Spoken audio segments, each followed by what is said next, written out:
Zelda is a Zen garden. It doesn't tell you this outright, it just lets you feel it. Have you ever stacked rocks in Hyrule, not because the game required it, or for a Korok seed, just because you felt like it? Or maybe you wandered the landscape, admiring the patterns.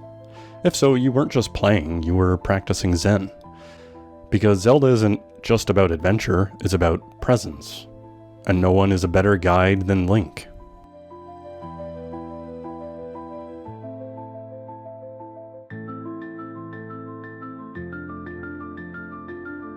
Retroglyphs is a series dedicated to exploring art and gaming, its inspirations, historical roots, and the practice of studying visual storytelling.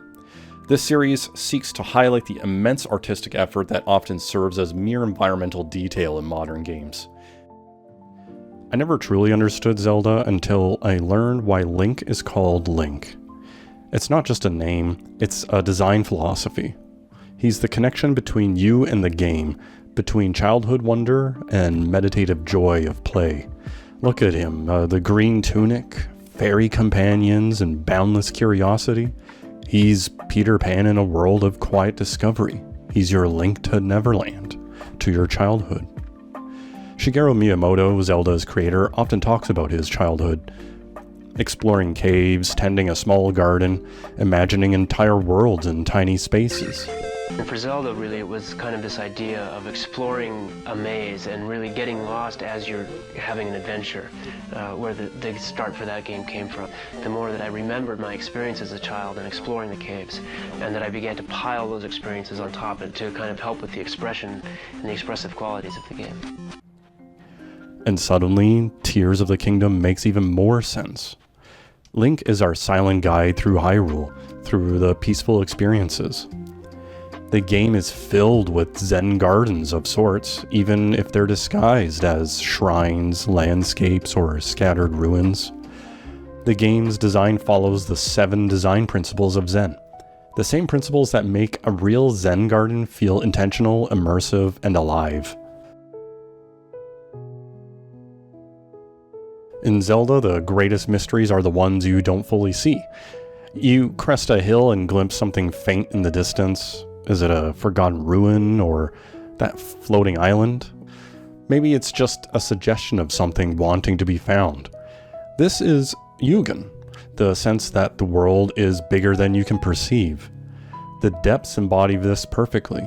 You dive into an abyss guided by only faint light, never quite sure what might emerge from the dark. Hyrule feels wild, but it's meticulously designed.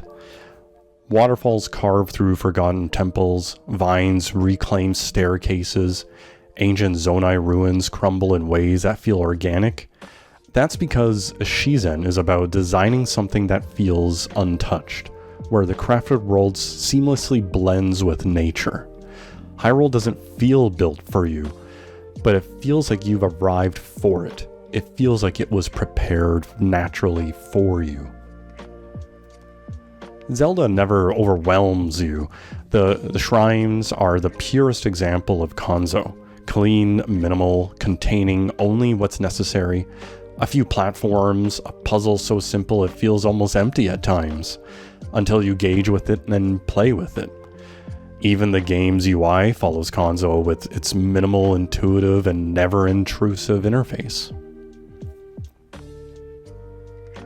Hyrule isn't balanced, and that's why it feels real. Mountains lean, villages follow winding, irregular paths.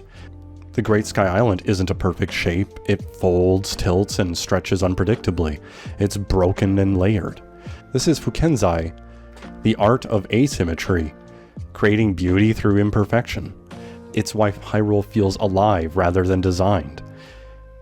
Just like nature, it's not perfect. It's not always symmetrical.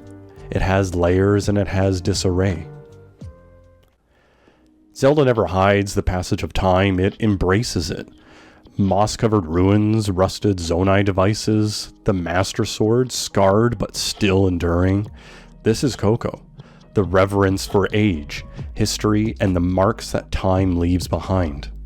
In Hyrule, nothing is erased. Everything lingers. Ever built a 20-log bridge just to see if it works? Or fused together the most absurd Zonai contraption thinking, there's no way this will function, only to be proven wrong?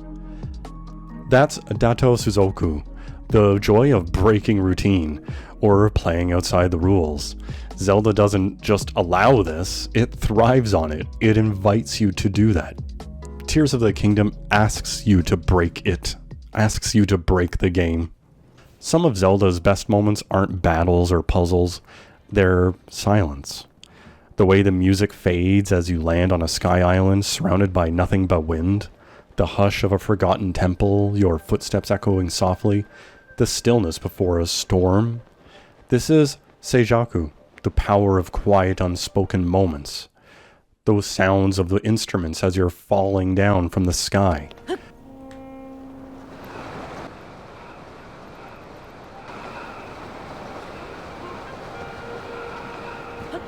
And then, when you hit the water,